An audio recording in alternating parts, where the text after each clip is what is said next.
Hello. We're live. Are we? Oh, yeah, it works. Yes. All right. Hi, guys. Once upon a time, there were a couple sitting on the couch. Oh, wow, make that face, Laura. You're such a grouch. Today is International Poetry? It's IQ Day. IQ? Oh, Haiku. Yeah, it's Haiku Day. So Haiku are short Japanese poems. And yeah, here you go. An example of what you didn't do. Hey, I did. It was a rhyme. It was short. And you did make a weird face. It wasn't Japanese, though. That is true. Yeah, I don't know words in Japanese. Okay. Welcome to one. This is a weird start. Welcome to one of our live sessions, guys. We are here. We are the team behind NZPocketGuide.com, and we're here to answer all your questions around New Zealand. All your questions about traveling. Jesus, I'm not. All right, guys. Welcome to another live session from NZPocketGuide.com. This is Robin. And I'm Laura, and we are the team behind said NZPocketGuide.com, which is New Zealand's largest travel guide, because it literally has thousands and thousands of articles to help you plan your trip to New Zealand, of course, when you are actually able to come to New Zealand, because the awkward fact is that the borders are still closed at the time of filming. But it's never too early to plan the perfect road trip around the country for when the borders do eventually open. And that's what we're here for, to answer all your questions about traveling in New Zealand right here on the live chat. We do this session every single Sunday at 8 a.m. New Zealand time. You'll be able to find a link in the description below of when our next scheduled sessions are in your time zone, so that's always really handy.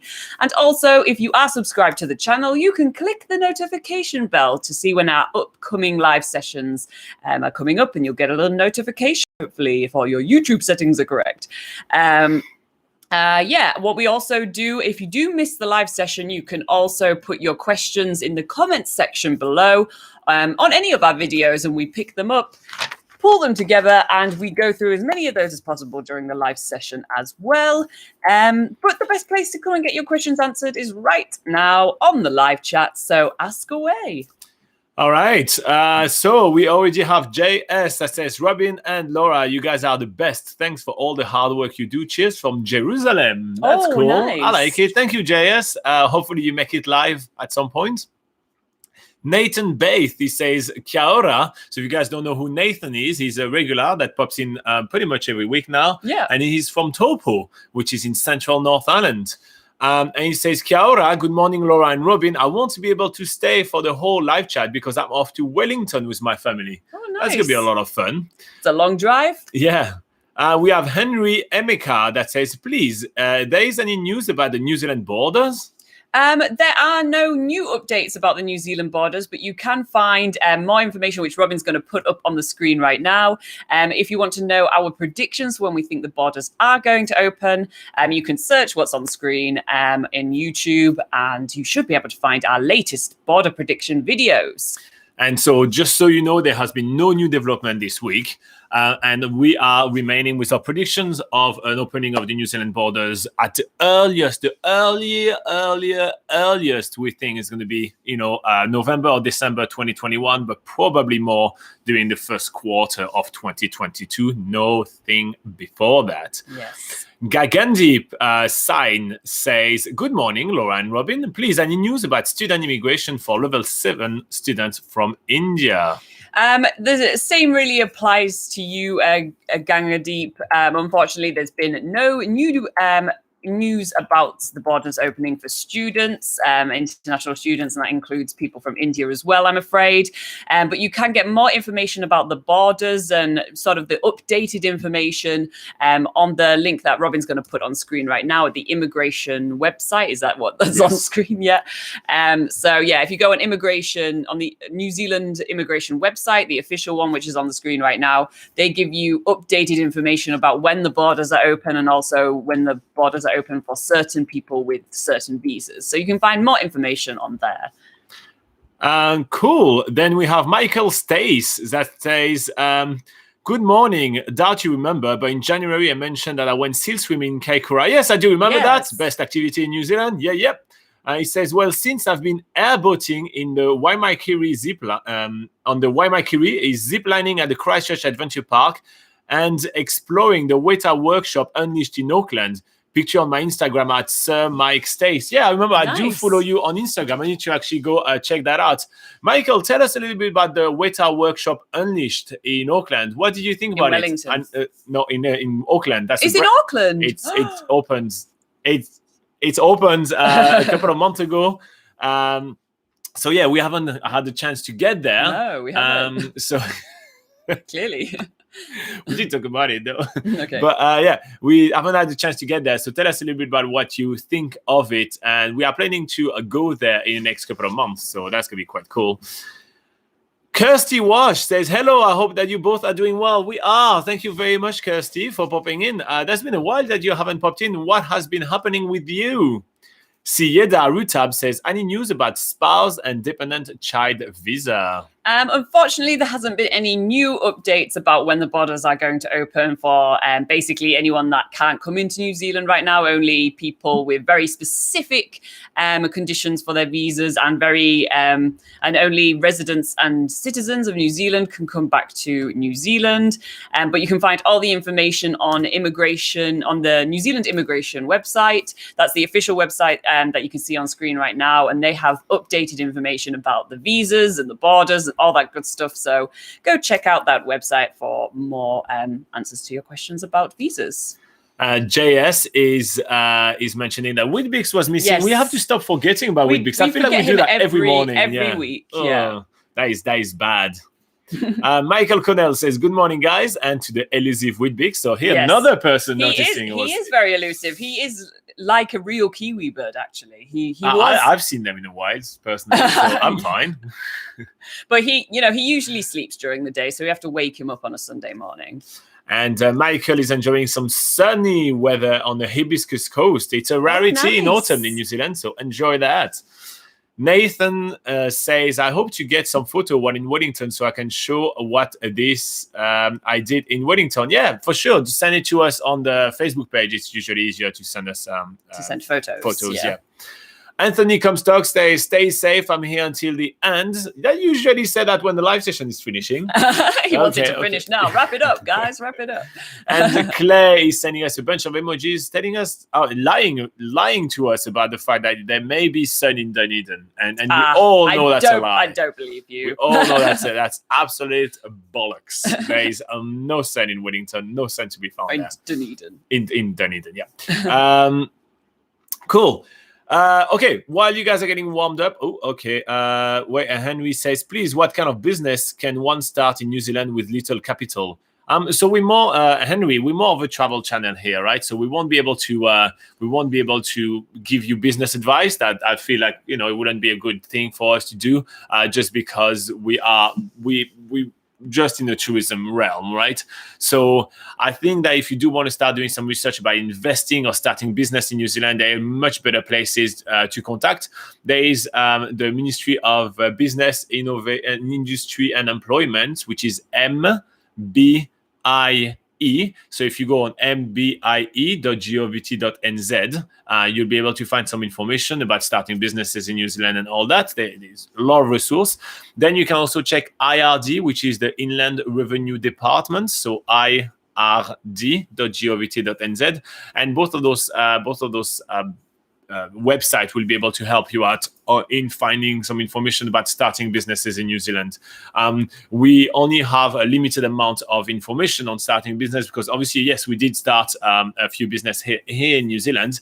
However, it's just personal experience and we don't have an industry-wide insight aside from tourism. So if you're interested in starting tourism business, we can talk about that a little bit, but that's basically it. We're more here to talk about traveling in New Zealand. Now, I'm going to just type on the screen for you the two addresses that I had for you, so you'll be able to have all the stuff you need. Yeah. So mbie.govt.nz and ird.govt.nz to help you out. Boom.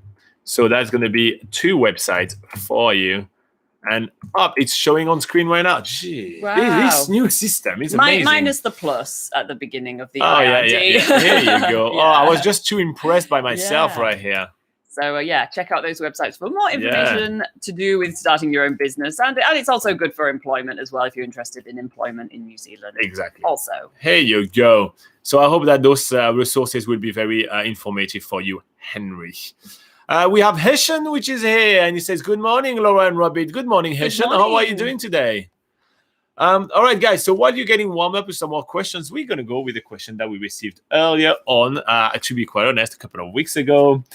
We may have been a little behind on responding to this question, and we apologize. Let's get started. Okay, so we've got a question from Ravi saying, hey, you guys just did the Tongariro Crossing and it looked amazing, but I'm not much of a hiker. Do you have any tips to do it even if I'm not a good hiker? I really don't want...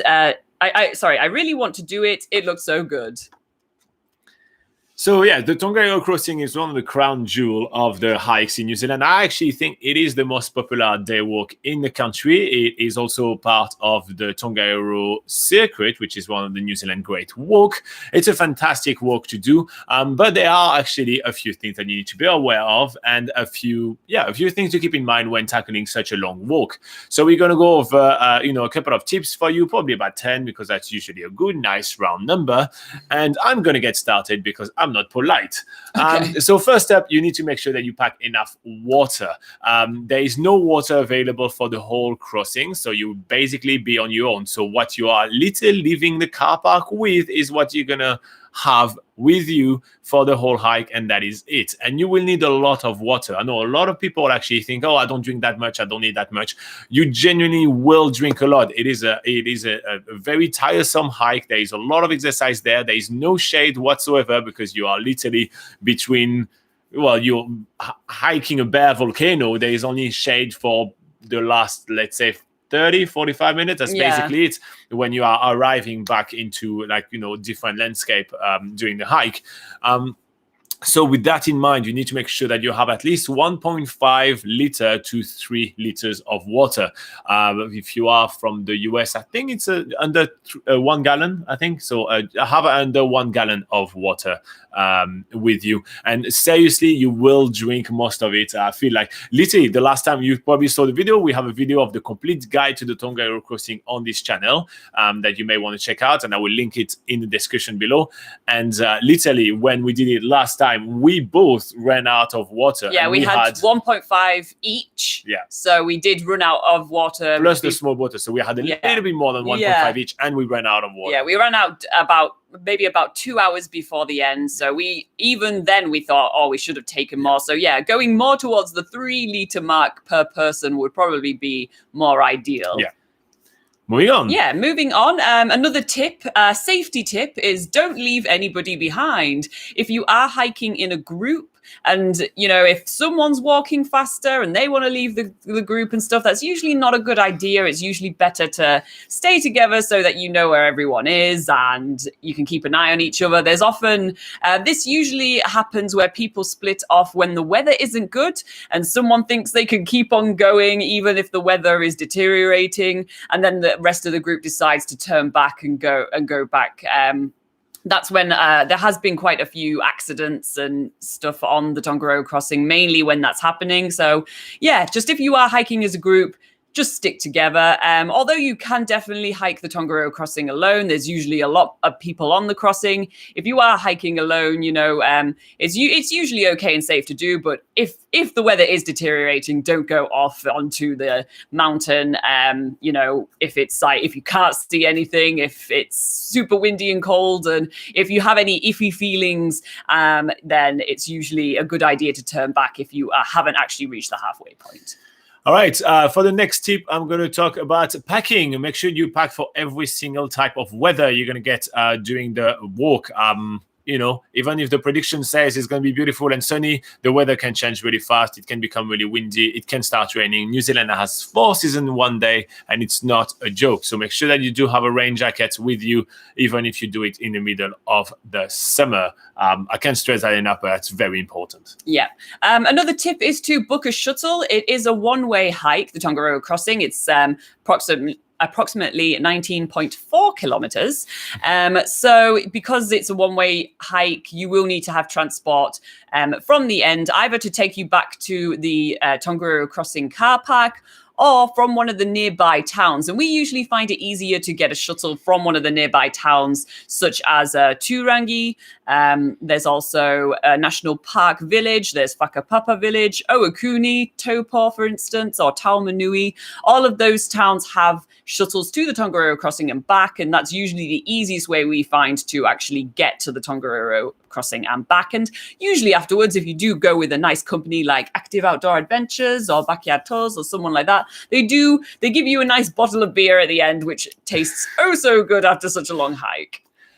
Speaking of beers and food, make sure that you have some snacks. Make sure that you do have enough food to fuel yourself during the hike. A lot of people kind of just grab a few snacks and they don't plan full sandwiches and everything. You will want to sit down at some point and have quite a decent amount of food. So make sure that you do have nice sandwiches, and you also do have some snacks for during the walk. Yeah. And also take all your rubbish with you. Yes. Do not leave any rubbish behind. Take all your rubbish with you. When you're packing your snack, put them in a bag, and you put every single one on the snack packets and bags in there. When we did the crossing last time, I was picking up a lot of trash. I don't like doing that. So don't leave your trash behind. Yes. Another one is another safety tip is stick to the trails. So the trails are really easy to see on the Tongariro Crossing. There's different sections where you do have an actual path you can follow, and it's very easy to stick to and not get lost. And then you will find some sections in the middle where you're sort of across the more volcanic landscape, where you're going across a plateau and then over beside the volcanic cones and stuff. And those paths are a little harder to see, but all you need to do is follow the pole markers. Basically, each pole marker, you should be able to see the next pole marker and so on. So just make sure that you follow the poles, and if you do lose it, just retrace your steps back to where you saw the last pole. But yeah, just stick to the paths. Also, there are fragile plants and stuff on the mountains as well, so don't go traipsing all over them. Yes. Okay, the next tip that I have for you guys is not to do it in winter. So don't get me wrong, it's beautiful and amazing to do it in winter, but if you're not prepared and you don't know how to do winter hikes and use crampons and all these kind of things, don't do it in winter. There are some tools which are relatively expensive, but there are some tools that will take you there guided with all the gears and some trains guide and all that, which is great. So you can do that, but don't do it alone in winter. The weather can be super changeable.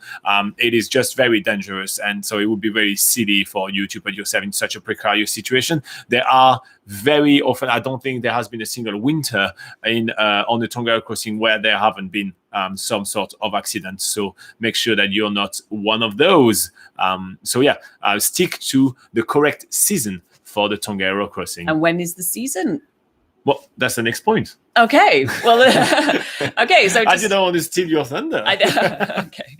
So just so it's really clear, the season for walking the Tongariro Crossing independently, that's when there's no risk of snow on the mountain. It usually goes between the end of October until the end of April, and that's usually when the shuttles are running for people to walk the hike independently. So plan to do your hike during that season.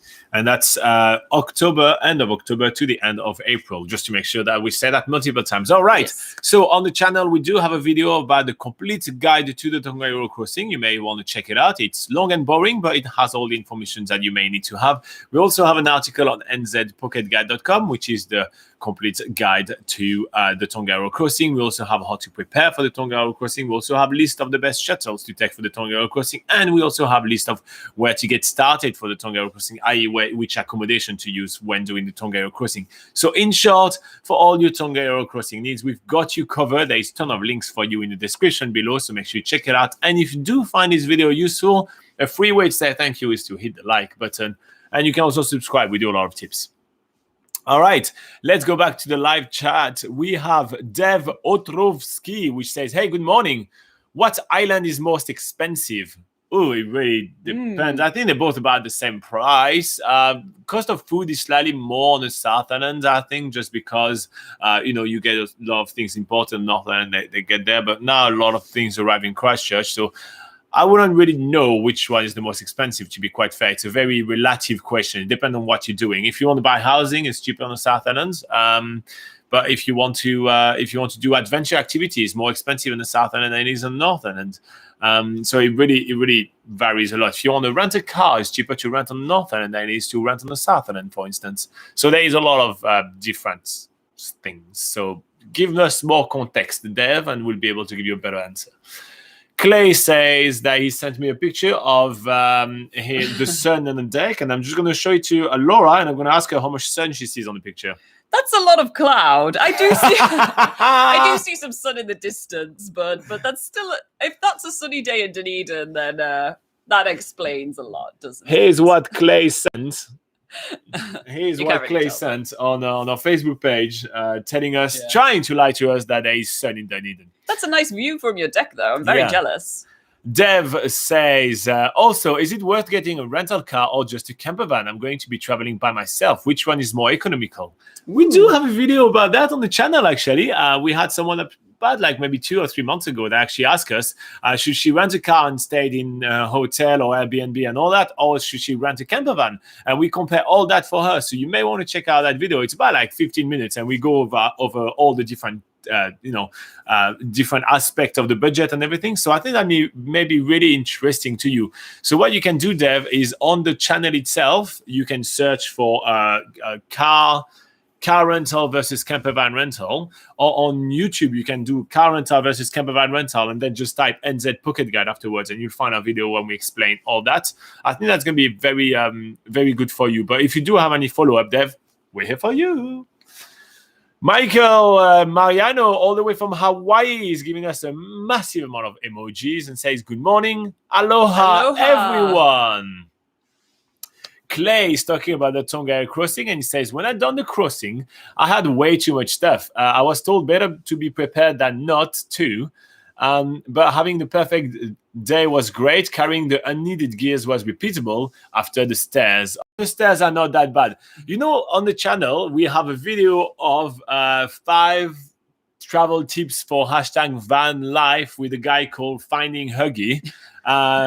What a sentence. That's a sentence. Anyway, that video, I literally shot it with him just because I was doing the stairs and the girls were like huffing and puffing behind. So we literally shot it as we were climbing those stairs. So we were able to shoot that video, talk for the whole time, and we still were carrying some sort of backpacks and everything. So I feel that those stairs are a bit overblown. I feel like you're bragging here. No. What I'm just saying is that everybody's complaining about the stairs. Like, if you put your mind to it, they can be done really fast. Yeah.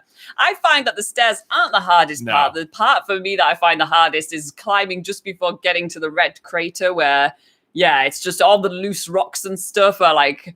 it's usually, and it's also hard to keep your balance. They used to have a chain to help you up the mountain, but they got rid of that chain, and now you have to sort of just grab onto any rock you can find on the way up. You don't have to. You can do just if you're about to topple over, if you've got 3 liters of water in your bag.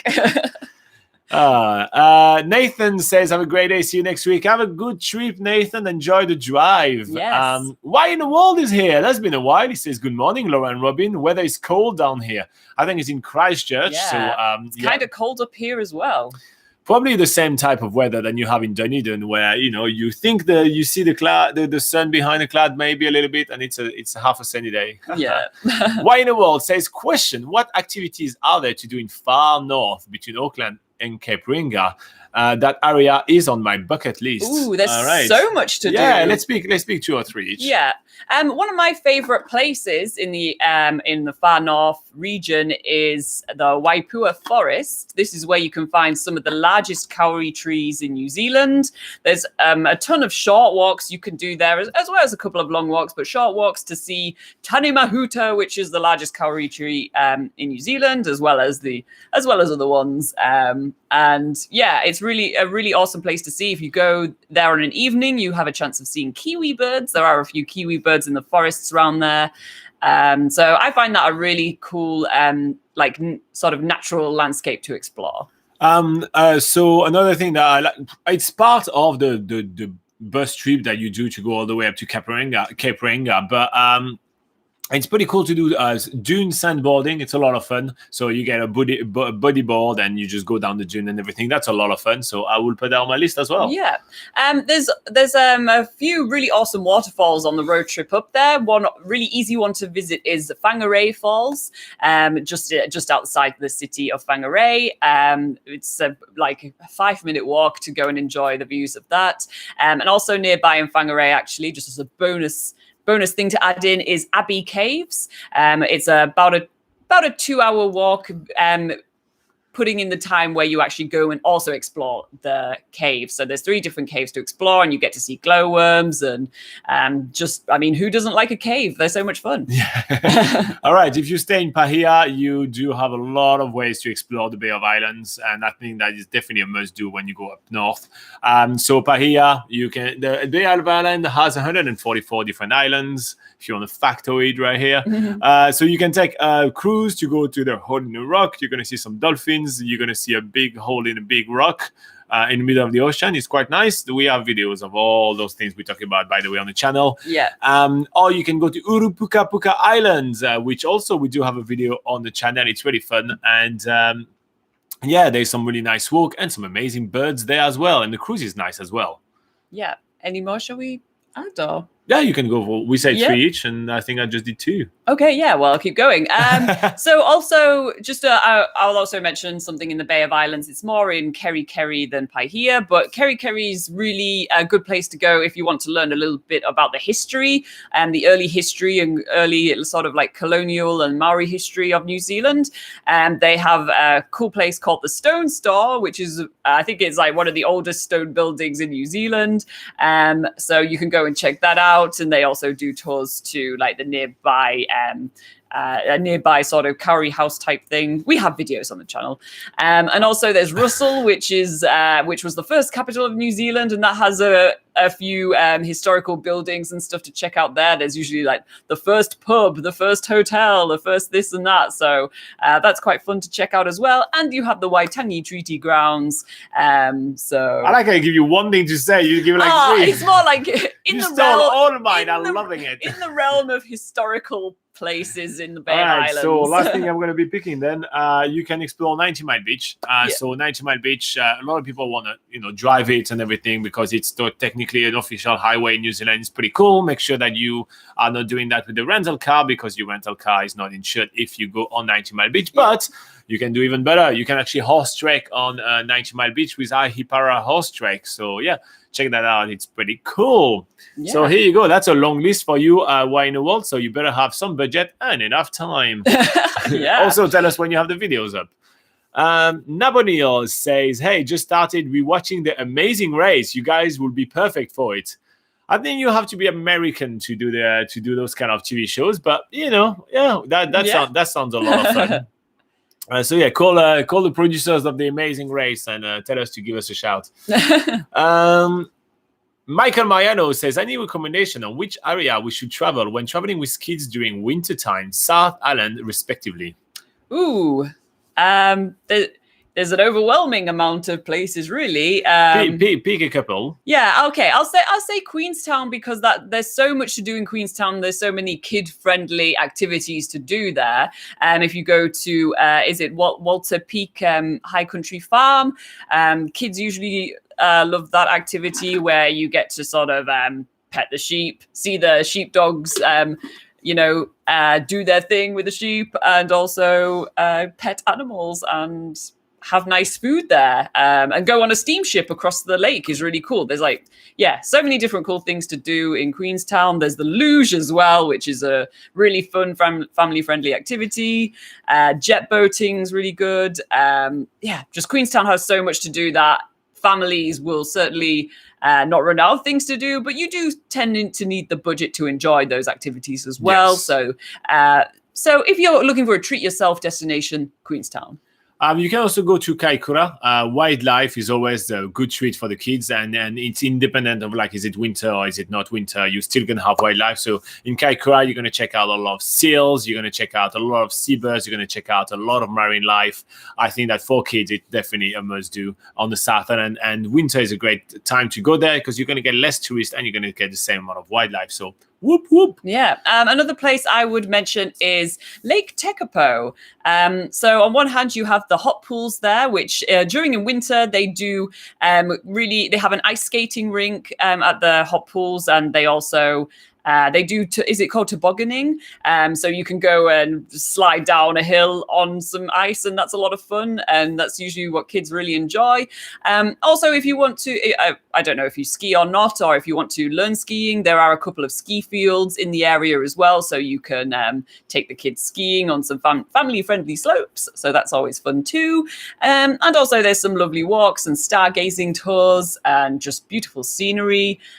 So that's another sort of easy road trip, especially for people that would be based in Christchurch. You can get there in a couple of hours, and yeah, that's always fun.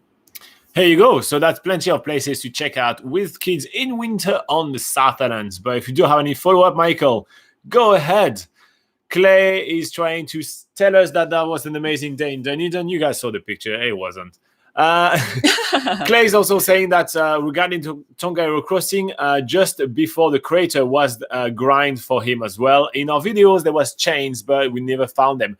On our newest Tongariro Crossing videos, there is not, but on our videos when we did it with New Zealand's biggest gap year, yes, there was just, so they removed them a few months after we actually did the Tongariro Crossing for that first video. So yeah, that is true. But on the second one, we don't see any chains just because there is not any more chains. Yeah. Deb says, thank you very much for the answer. I'm currently delivering pizzas while watching. Cool. Send a pepperoni our way. Thank you very much. I'm waiting. I can see the door over there. So I'm waiting for you with a pepperoni. Thank you very much. Also, please put your eyes on the road, not on us. Extreme Talawita says, Morena. Morena. If you guys don't know what Morena means, it means a good morning in Maori, which is the local indigenous language here in New Zealand. Clay and Why in the World are having a little fun with the word kiwi. Clay says, I like how you call them kiwi birds. Can't have people thinking that you're talking about kiwi the people. Coming to New Zealand to see kiwi people is a bit weird. And Why in the World adds, the other thing is American think you're talking about the fruit if you just say kiwi. Yeah, so that's exactly why I do say kiwi birds. Kiwi fruit, kiwi birds, kiwi the people. There's a lot of, We have an international audience here on NZ Pocket Guide, so I do try to make it as clear as possible when I say kiwi bird or otherwise.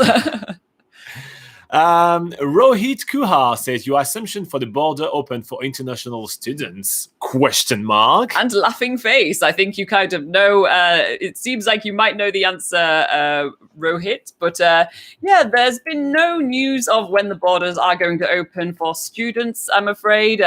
You can find more information on when we think the borders will open. Robin's going to put... it's not really a link, but what to search on YouTube on screen now. So you can see when we think the borders might open for students. There is a section towards the end of the video for students. But otherwise, no new information, I'm afraid. So, come back next week and we'll tell you the same, probably.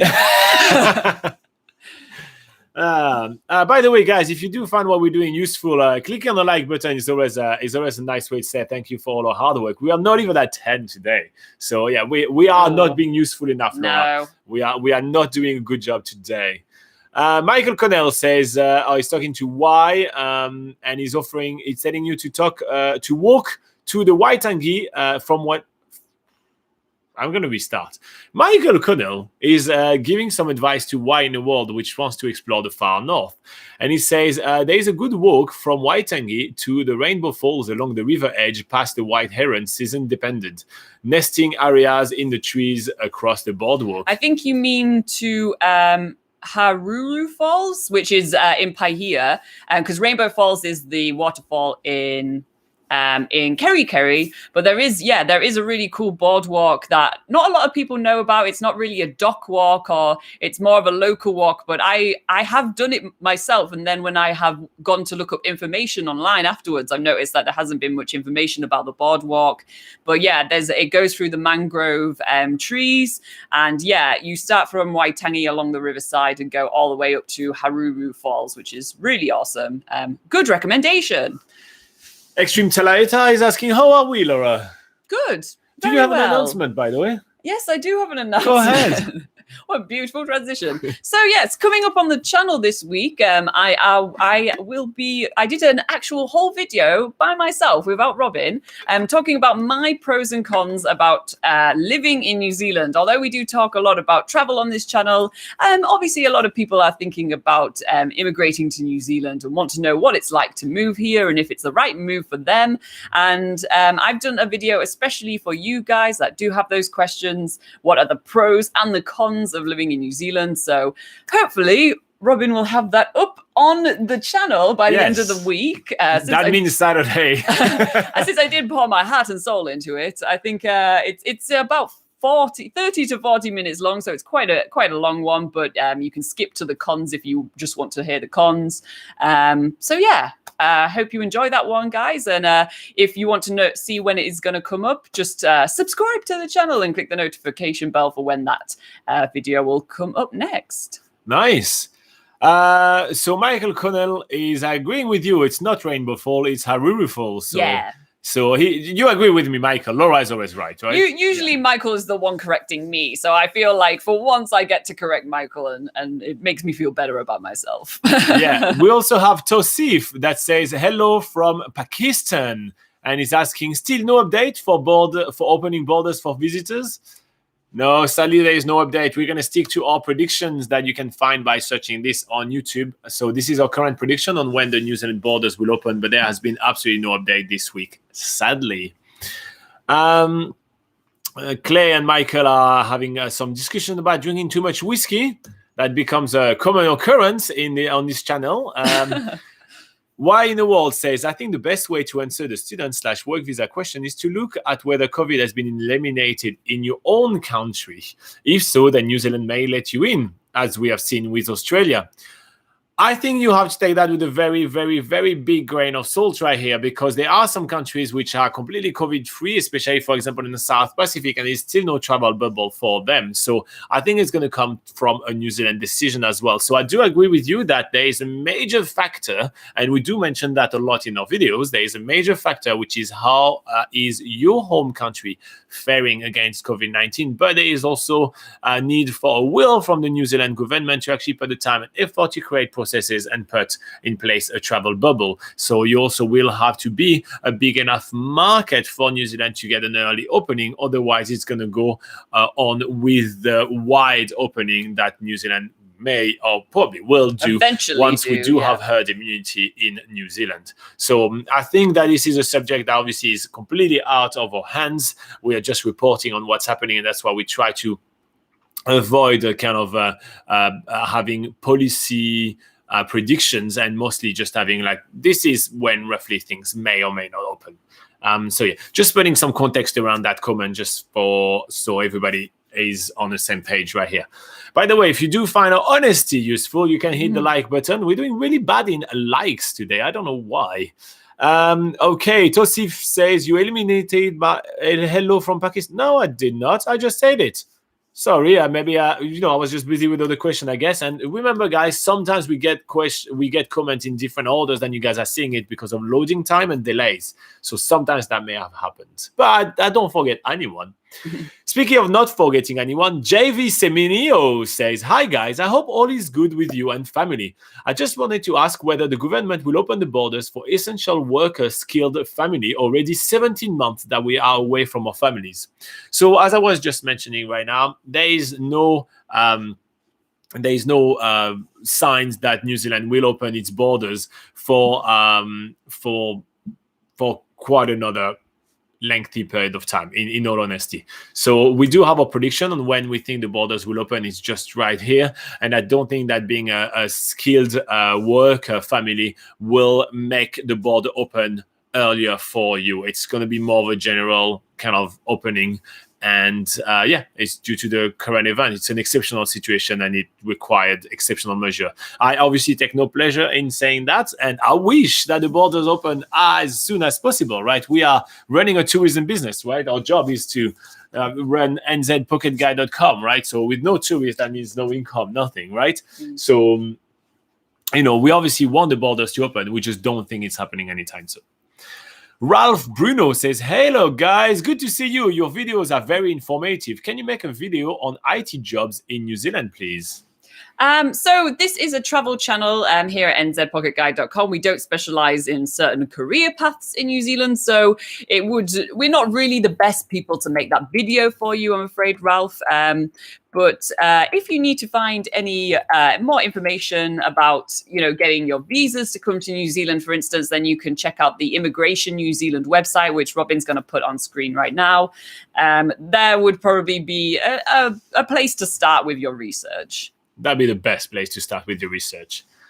Michael Marino says, Steamship, that is better. Yeah. Steamship sounds cool. Thank you. You're very welcome, Michael. It is a fun thing. So did we talk about Akaroa with kids or did we not mention that? No, we didn't mention that. Check out Akaroa as well. It's a pretty fun place to visit. I just realized that with kids, I think kids going to love it as well. There's little blue penguins. There is some really small dolphins. There is a jet boat. There is cruises. It's kind of like, it's a really cool place with kids. It's just and the rhino walk is really fun as well. Yeah, and it's just off the shore a little bit off from Christchurch. So yeah, just a short drive from Christchurch. Yeah. I wouldn't do the rhino walk in winter. It's going to be very windy up there. The kids won't like it, and there's going to be a lot of crying. My opinion. Check out the weather before you go. Yeah. Krishna Kumar Ravindran says, please clarify this. Wow. Could you please give us some context? Oh, no, it's you missed his question here. I heard the visa processing. I heard that visa processing resumed in the month of July 2021 for visitors visa, temporary partnership visas in October 2021, and resident visa processing within 10 to 12 months. Please clarify this. Those are rumors. There has been no official announcements. So yeah, check out Immigration New Zealand website here for all your official announcements. It's just right here. We can't clarify anything. We haven't heard anything like that just yet. So far, just rumors. Sorry about that. Yeah, have a look on the immigration website. Yeah. That's where you'll actually find the official information for where they're going to start processing visas to New Zealand again. Tosif says that he was just kidding. Sin T says, do you know how big is the medical device industry in New Zealand? I am a biomedical engineer. I hope to someday to move to sunny New Zealand. No, we're a travel channel here. So literally, I was just trying to think, do I know anything about that? And I think I know none. Do you know anything about that? No, I don't, I'm afraid. No, sorry about that. We hear more. We just ask us about things to do in New Zealand and we'd be happy to give you some tips. So we can help you plan your holiday here to kind of scout the place and see if you enjoy New Zealand for a place to live in. But when it comes down to this kind of specific industry, sadly, we just don't know nothing about that. Why in the world says, I almost forgot. My Orake Korako video is on my channel now. I went during a hot day and you guys went during a pouring rain. I mentioned it to you in the lake. Oh, cool. Oh, yeah, that's true. We'll watch it straight after this, straight after the live session. And if some of you guys want to check out Why in the World, he has a channel which is about New Zealand and about traveling in New Zealand as well. And so, yeah, there's some fun videos. So he does some of the activities that we've done as well. And yeah, we definitely did Oraki Korako in the pouring rain. Yeah. It was a hard video to shoot. It was just running from the rain, hiding a little bit. It was hard, but also during the pouring rain, with the steam sort of coming up the boardwalks as you're walking around the geothermal park, it sort of keeps you nice and toasty as well. It's a nice, even though it's pouring rain and it's a bit chilly, you are actually you're damp, but you're warm. So it's nice. And it made way more steam because obviously as the cold water was falling onto like the really hot ground, created much more steam, which made it harder to film, but it made it much more epic for us to just be on there. It was just kind of very, it was interesting as a video to shoot. It was extremely interesting. Ralph Bruno says, thank you, guys. Krishna says, thank you. And Clay Bryan says, nice. So there you go. Everybody seems to be happy. I like the fact that you all have positive words right here. I like spreading positivity. All right, another thing that's going to happen this week at some point, hopefully, is that we received from a company called Wireless Nation, we received this box right here. Right. This is a big, very nice box. White rectangular box.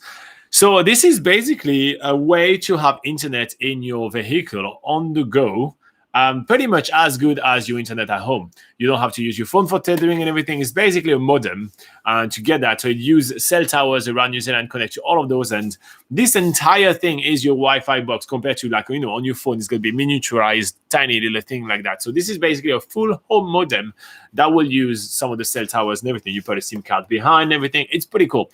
So we will be reviewing these things. So we'll be taking it out, they send it to us, so may as well make the most of it. So we'll be taking it out in the car, and we're actually going to try to do a review, and better all, we're actually going to try to do a review live. So we're going to put it to the test. We're literally going to plug it in, connect the computer, we're going to take the camera, the laptop, and all that. We're going to be somewhere by a lake or mountain or something. Or go somewhere remote just to make sure that we see if it works. And we'll do the review there. So we'll tell you what we think. Because obviously we did plug it in here at home and it worked. But what about we actually literally just plug it somewhere, in the car somewhere else? So I think that's going to be kind of interesting. I have no idea if that's going to work. I just want to put that out there. I have no idea. You've seen a lot of time in this channel, right? That sometimes the videos just drop off and all that. So I have no idea if actually we'll be able to do a live video with that thing. But we're going to be trying that. So I think it's going to be kind of interesting to do a live reviews and especially for an item like that, right? If the live review goes smoothly, that means the item is really epic. If it doesn't go smoothly, that means the item is not good. So we'll have a look. Yeah, so if you guys, if you are subscribed, make sure you click the notification bell so you will actually get the notification when we go live with our new Wireless Nation router. And then you'll see if it works or if it's a complete disaster. I'm sure it will be amazing. Yeah, at least that will make it interesting. Anyway, I don't know also how long the review is going to last. Probably going to last between 10 and 20 minutes anyway. So it's going to be a short video. Yeah. Unlike this one. But I think that's going to be quite fun. Clay says, nice Terrio in that vid. So he's talking to Why in the World. Oh, yeah. We'll check out Why in the World's video after this live session about doing Oraki Korako under the sun. The weather is very interchangeable in New Zealand, and you can experience things in all kinds of weather. Interchangeable, not interchangeable. It is like that, actually. Okay, Anthony says, I forgot to say Morena to you all. No, you didn't. You just did. Morena from Anthony. What does Morena mean? Morena means good morning in Maori, which is the local indigenous language here in New Zealand. Michael Connell says, your latest video uploaded, best places, was it filmed in your new car on a road trip via Bulls? Did you sneak into the Cream Horn shop? So Cream Horn shop, no, we didn't do that because we were filming the video. We just realized we arrived in Bulls. So we wanted to just stop in Bulls, but we didn't. So we didn't stop in Bulls. We just kept on driving. And no, it wasn't our new car. It was some friend of ours which actually loaned us their car in order for us to drive down south to go pick up our new car. So now we've got a new car and we got to give them back their car. We have a new pocket guide mobile and it is ready to hit the road. It's a hybrid, so it's a little better than Save the planet. Little better than gas guzzling cars, but it still gets a little bit of gas guzzling going on. But we're slowly transitioning into the electric phase. New Zealand has got some good infrastructure now for charging electric cars. For any of you guys that are looking into doing car rentals or camper van rentals with electric vehicle rentals, then they are actually having some good infrastructure coming up around the country. So just thought I'd mention that. Here you go. New pocket guide mobile, as she said. Yeah. Okay, Extreme Talota says, well, see you guys next week. I've got the Kids League game at 10. I better get set up. Enjoy. Referring Clay says, I missed that. You guys were just doing the Macarena with your hands. I don't think it's the Macarena. I think it's a band called Last Ketchup. You know that.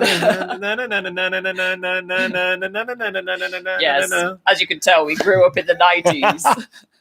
And this is the sort of dancing we learned to do. Oh my God. When you actually typed that, I just realized that the band name came to my mind. And I was like, this is not okay to have this information in my head. Yes. This information should have left my head at the same time I learned it, to be fair, but at least years ago. So I just cannot believe this information was still in my head. So yeah. Anyway, so yeah, new backpacker guide mobile.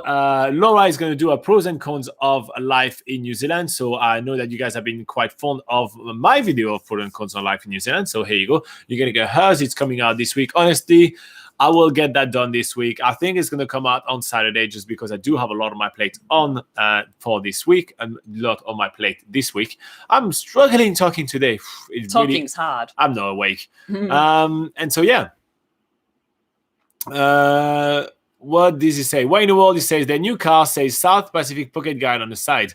Actually, no, it does not. The car you saw, why in the world? The car that you saw when you met up with us to do the hike, that is the car that broke down and we had to replace it. So we no longer have our logos and stuff on the side. We have to get new colors because now we have a silver car. So you know, that throws a spanner in the works. I have to work on the branding and the stuff like that. So I'll be working on that at some point. Yeah, our Pocket Guide Mobile doesn't really look like the Pocket Guide Mobile right now, but right now we're on incognito mode, you know, Pocket Guide Mobile. So yeah, but yeah, I'll work on some branding and stuff like that. So this probably would be done in, I don't know, when I can be first dealing with stickers and stuff like that. So we did lose the car. If you guys follow us on Facebook, you can see the video of us kind of like just being sad to see the car gone. And it happens. It happens. You know, cars are a little bit old, but the car we bought is 10 years newer than the old one. So maybe it's gonna last a little longer. Fingers crossed this one lasts a while. Yeah. It's nothing to do with the New Zealand roads, but yeah. So that's you were mentioning Michael, you were saying that the latest video that we uploaded yesterday, I don't know if you guys have watched that, but we uploaded a video with the best place to visit in 2021. It's going to be a very weird year to travel in 2021, so for this reason we thought we'd give you a few indications of like some places that you could visit and make the most out of if you get to travel around New Zealand in 2021. So we may do that every year, you know, to kind of keep that updated and make sure that we kind of give some information. We take like all the kind of current event into play. I thought that was a cool thing to do, especially with a lot of Australians coming to New Zealand. Starting tomorrow, actually tonight at midnight, the New Zealand travel bubble between New Zealand and Australia is kicking in. So that's pretty cool. Why in the world says, that's the old car. Yep. Clay says, no way. It is too last. So it was late 80s boy. So that song was a jam for me in my mouth. So here you go. Not in his mouth. Oh, in my youth.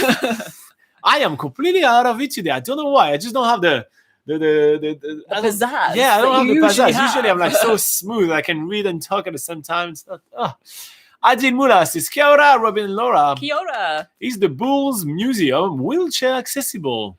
We did pass it. We didn't go in on our way down this time. Did. I went in like many years ago was not. Yeah. So, but a lot of, so there's been a kind of a not a trend, but kind of like there is a push in New Zealand to make much more of the public places, mobility accessible. So if you go on their website, you'll be able to find out if they are mobility accessible or not. But I will suspect that they are, because there's a lot of fundings coming from the government, from the councils, from all that. And since it's run by the council, I actually suspect that it would be. But a few years ago, it was not. So from my personal experience, I know it was not. But I think it will be by now. Yeah, I my gut feeling is. Yeah, it will be. I mean, it's a ground floor building, so I think it would be very easy for them to put a ramp in for wheelchair users. So I don't really see why it wouldn't be, but we should maybe just look that up. Yep. Yeah.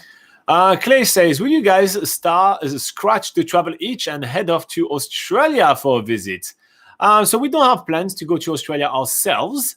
because I'm really busy planning for other destinations. So I kind of want to be super ready to go as soon as we can go to other destinations. So I don't think I will have the time to plan anything for Australia. Yeah. Also, at the moment, you guys may not realize that because we don't have no tourists, obviously a lot of people think that we're not working or anything like that. But this is one of the busiest time we've ever had to do so many updates. So many companies are changing everything. There's so much changing. So many companies are closing and all that. We have so much updates to do in all our site and especially on nzpocketguide.com to keep everything up to date. And we're nowhere near finished. So yeah, we are incredibly busy, and we haven't even had 2 days off in a row in a very long time. Yeah. We just take one day here, sometimes one day here, some there, but it's all goes 7 days a week at the moment. There's really a lot to do. So yeah, we don't have time for a holiday, sadly. Sudhir says, "Hi sir, which month New Zealand borders are opening?" So, unfortunately, there are no new information when the borders are going to open to everyone in New Zealand. So there's no new updates. But if you do want to check out our predictions, we do have a video on YouTube, which Robin's put on the screen right now for what to search on YouTube.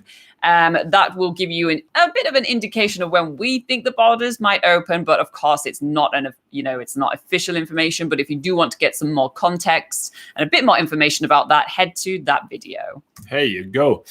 Adil Mula says, "Thank you very much." You're very welcome, Adil. Always glad to have you on board.